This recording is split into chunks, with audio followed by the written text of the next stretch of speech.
The Saints have booked their spot in the third qualifying round of the Europa Conference League after 37 years being out of Europe. Welcome back to Fog Football. It was a convincing win. It was 4-1. They've booked it against Bran, not that Diddy man from Game of Thrones. The Norwegian side, they pumped Go Ahead Eagles, and you know what? I think that actually suits St Mirren. I think that's a winnable tie. I think you looked at St Mirren, maybe thought, if they beat Valur, they might get scudded by the Eagles. Well, I think the Saints are going to fly like the Eagles and take a big dump on Bran. But first of all, they took a dump on Valur. They did take a dump on Valur. 4 goals they put past the Icelandic side. Yes, that's the one. Icelandic side, just want to get that right there. And in the end, I mean, St Mirren, they deserve to win. There is no doubt about it. So let's talk about the opening goal then. Sean Rooney, he came in, I said it's going to be a great signing for St Mirren. Lots of unfinished business for Rooney in the Scottish Premiership. And to score 16 minutes into your St Mirren debut in a European tie, I mean, it doesn't get any better than that. No, it doesn't get any better than that. Great ball in for O'Hara. Great header for Sean Rooney.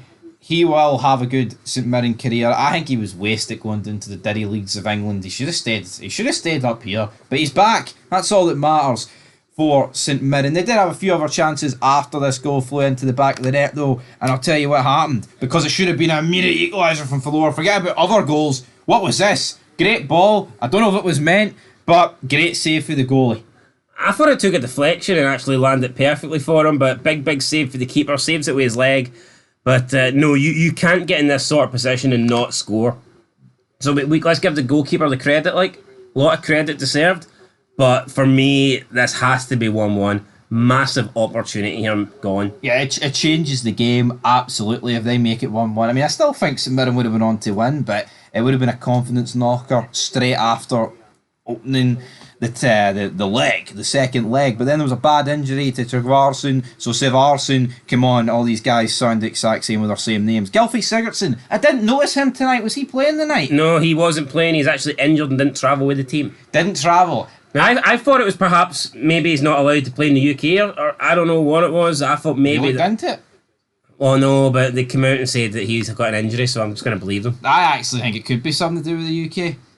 That's what I thought. But because, you know, he got quite a lot of abuse up in Iceland for the St Mirren fans. It was going to be the exact same if he played. Well, Super Scoreboard said that it was an injury problem. Here, maybe that's just the story that's been made up, but I mean, it doesn't really matter at the end of the day. I don't think Sigurdsson would have made a difference tonight, to be fair. No, he's a good player, but the less about Gylfi Sigurdsson, the better. But St Mirren, we go into the second half. I'm going to be honest, I've never actually read up in the story. Like, I know the rumours and what he was like accused of doing, but I don't. Was he found guilty or what's actual? I believe he was found guilty. Yeah. I can't. It said someone was found guilty, and then as soon as that happened, like, he was just dropped for Everton, never seen again, and he just re-emerged at this club. Yeah, that points towards him. Sounds like a guilty man. Like, he doesn't go for playing for Everton, right, and then not playing football for 3 years, and then playing for Valur. Yeah. For no reason. Doesn't happen, alright? But I'll tell you what shouldn't have happened. The second goal, it shouldn't have stood. It was offside. But it doesn't matter. Yeah, it's not often that VAR helps Scottish teams, but it certainly did tonight. But it's not an awful decision, but it's offside. Could this stroke of luck know about maybe went to Kilmarnock, who were in more need of it? I think St Mirren win this game anyway, but yeah, it's a bit unfortunate for Fallouz. Let's keep it real, because at 2-0, I think St Mirren have got too much for them. But at 1-0, they're in the game. I mean, at 2-0, the writing's on the wall. So yeah, for me, this was the beginning of the end for Fallouz, and it gave St Mirren breathing space. And then we get O'Hara, who scored the best goal of the bunch. I think Mark O'Hara's a great player. And I think his performance this season will be pivotal for St Mirren if they're going to have another high finish. But yeah, no, great strike, great goal for O'Hara. Again, fantastic. You couldn't ask for much more. Couldn't ask for much more. We then saw a host of substitutions: Smith, Scott, Lacazette. Yeah, thoughts on the goal? Yeah, brilliant goal. We were talking about it in the review where you need your star players to turn up in Europe. I mean, I'm not saying St Mirren needed O'Hara to turn up in this game to beat Valur, but it's a moment like that you'll need to advance into the group stage. And it was a great goal. This guy's got it in his locker. I'm surprised he's not got a bigger move away. No offence, St Mirren. Yeah, I am a little bit surprised about that as well. Yeah, I think you said we made substitutions. Ivor Kitty came on, former Ross County player. Fallouz did get one goal back with a penalty. Haraldsson took it. I mean, scored it. Decent penalty. 15 minutes to go. But even at this point, you just never felt that this team were going to come back and score 2 unanswered goals to get level in the tie. They just didn't really have the quality, and they didn't show anything to suggest that they were going to do it.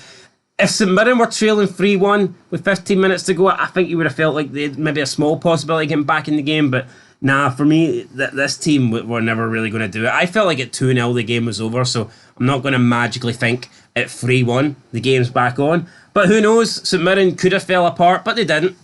No, they didn't, because Lacafetti, a guy who sounds like he should be playing for Napoli, not St Mirren, he made it 4-1. Gogic assist, icing on the cake. Paisley can go, well, I say go home happy. I mean, they're at home. They're in Paisley. St Mirren, the buddies, they're laughing. Great result. Great performance, I thought. And they're taking on Brann, and I think it's a very winnable tie. Yeah, it's a very winnable tie, but there's just one quick thing I want to address before we finish this review. So, I've seen a lot of people criticising, what's his name? Adventure Football? Footy Adventures. Footy Adventures, okay? Now, this is a guy that, I mean, I personally don't really like his style of feds. I'm not impressed by the guy. I think he's very cookie cutter. It is what it is, okay? But I've seen a lot of people bashing him online and saying that he has stolen a ticket away from a loyal, life-supporting St Mirren fan tonight by attending the game. And, I mean, I can see why, at first glance, looking at it, people would come to that conclusion. But I don't think that's fair at all, because Footy Adventures, he spent the last 3-4 years, God knows how long, going to, I mean, I've lost count of how many games and grounds he has been to. But the point I'm trying to make is, right, he has been to a lot of games, including St Mirren games. Now, whether he's going because he's a St Mirren fan or whatever fan of any other club, or whether he's just going to get views for his YouTube channel, it doesn't really make a difference at the end of the day, right? He's been supporting Scottish football via all the travelling and merch and scarves and tickets that he's bought, okay? And he has definitely been at St Mirren games more than, let's be honest, a decent percentage of this crowd tonight from St Mirren, because if this crowd tonight were massive St Mirren fans that were attending every week, then St Mirren would be packed out every single week, but they're not. They sold it tonight because it's a European tie. So these so-called fans that are being denied a ticket because of Footy Adventures, no, they're not being denied a ticket because of Footy Adventures. They're being denied a ticket because of the armchair St Mirren fans that have simply came out and only to support their team tonight because their team was in Europe for the first time in, 37 years. So I think people need to lay off Footy Adventures. Like I said, he's probably been to more St Mirren games in the past 3-4 seasons than at least 25% of the St Mirren fans in that stadium tonight. Well, you know what? I can't disagree with anything you've said. I mean, the only thing I would say is it's like, I mean, there is a lot of armchair fans, a lot of people who don't go to every game, etc., etc. But as someone who's supported St Mirren for, like, say, 40 years, are they not more worthy of a ticket, despite not going to every game, than this guy? My question would be, why have they not been going to the games? Why have they not been going? Well, that's a good question. But you know what? See, at the end of the day, I think you're right. I think it only applies to clubs that actually like sell out consistently. Sorry. Look, see if St Mirren. No, I think like with Rangers, Celtic. I mean, I'll even throw in Hearts because they do really good, right? But if he takes a ticket away for like a team, like Rangers when they were on the European run to the Europa League final. Is that really right if he takes a ticket away for someone then? Because of course not, because that would be selling out, and people already struggle enough to get tickets. But St Mirren fans don't struggle to get tickets for their cup games and their league games. Okay, that doesn't happen. It would be different if, let's just say for argument's sake, St Mirren have a 2,000-seater stadium and they sell that stadium out every single week, and there's 2,000 fans that are, they're dying to get tickets every week. They're selling out 2,000, and they get 2,000 fans for every game, sellouts every single week, no matter who they're playing, no matter what competition they're in. Let's say that is the case, and then tonight, Footy Adventures gets a ticket, and that means that 1,999 of those loyal St Mirren fans that are there every week are at the game, but one guy that goes to every St Mirren game, every home game, misses out, then I think that's bullshit and that's not fair. But the fact is, you look at St Mirren Stadium, it is half empty every week. So, I mean, it's not like he's stolen a ticket from a loyal St Mirren fan that goes to watch every single game. In the end, there may be St Mirren fans that do go to every home game that were not fortunate enough to get a ticket tonight, but it's not because of Footy Adventures, it's because of the other St Mirren fans that don't normally go to the home games and have only came out tonight because it's a big occasion. So yeah, that's kind of how it works there. I have no issues with Footy Adventure. Did St Mirren not really... I don't like his content, but I mean, the guy puts a lot of work in, he spends a lot of money, and he supports the clubs by going to the matches, so you can't diss the guy. Yeah, did St Mirren not just do a lot of selling it towards the end of last season, though? I believe they did. I don't think they did. They did. Wasn't every week. Wasn't every week. Anyway, the guy's like Marmite. Aye, and what happened last week? He's like vanilla Marmite. Aye, what happened last year? They had the best season ever. Aye, so it's... Our best season in God knows how many years. Yeah, so it's a form of glory hunting. I see your point. Right. Yeah, from the armchair fans. Well, what would you do if he rocked up the Tynecastle and took your ticket? Well, then I'd be a bit more annoyed, you know what I mean? I'd be wanting to fight him, but that's not happened yet, so... that's not happened yet. Anyway, guys, till next time, we'll leave it... I went to the Montrose game, but, it struggled to find a fan to fucking fight you at that game, to be honest. But I think there's just different scenarios. I think a club like Montrose, they're more than fucking happy to facilitate you. It's like, we need your money.